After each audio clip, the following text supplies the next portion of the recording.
Blade to blade, they were identical. After thousands of hours in lightsaber sparring, they knew each other better than brothers, more intimately than lovers. They were the complementary halves of the single warrior. In every exchange, Obi-Wan gave ground.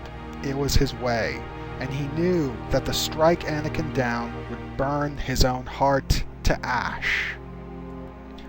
Exchanges flashed. Leaps were side-slipped or met with flying kicks. Ankle sweeps skipped over and punches parried. The door of the control center fell in pieces, and then they were inside among the bodies.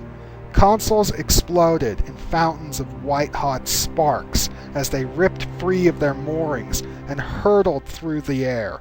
Dead hands spasmed on triggers, and blaster bolts sizzled through impossibly intricate lattices of ricochet.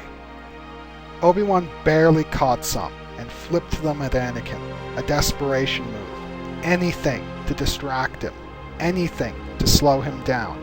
Easily, contemptuously, Anakin sent them back, and the bolts flared between their blades until their galvaning faded and the particles of the packeted beams dispersed into radioactive fog. "Don't make me destroy you, Obi-Wan." Anakin's voice had gone deeper than a well and bleak as the obsidian cliffs. "You're no match for the power of the dark side." "I've heard that before," Obi-Wan said through his teeth, parrying madly, "but I never thought I'd hear it from you." A roar of the Force blasted Obi-Wan back into a wall, smashing breath from his lungs, leaving him swaying, half-stunned. Anakin stepped over the bodies, his blade lifted for the kill. Obi-Wan had only one trick left, one that wouldn't work twice, but it was a very good trick. It had, after all, worked rather splendidly on Grievous.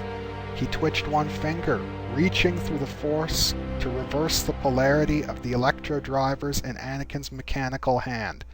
Durasteel fingers sprang open, and a lightsaber tumbled free. Obi-Wan reached. Anakin's lightsaber twisted in the air and flipped into his hand. He poised both blades in a cross before him.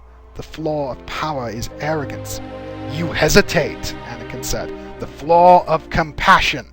"It's not compassion," Obi-Wan said sadly. "It's reverence for life, even yours. It's respect for the man you were." He sighed. "It's respect for the man you should have been." Anakin roared and flew at him, using both the Force and his body to crash Obi-Wan back into the wall once more. His hand seized Obi-Wan's wrists with impossible strength, forcing his arms wide. "I am so sick of your lectures!" Dark power bore down with his grip.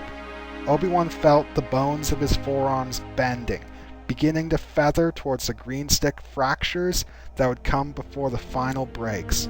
"Oh," he thought, "oh, this is bad."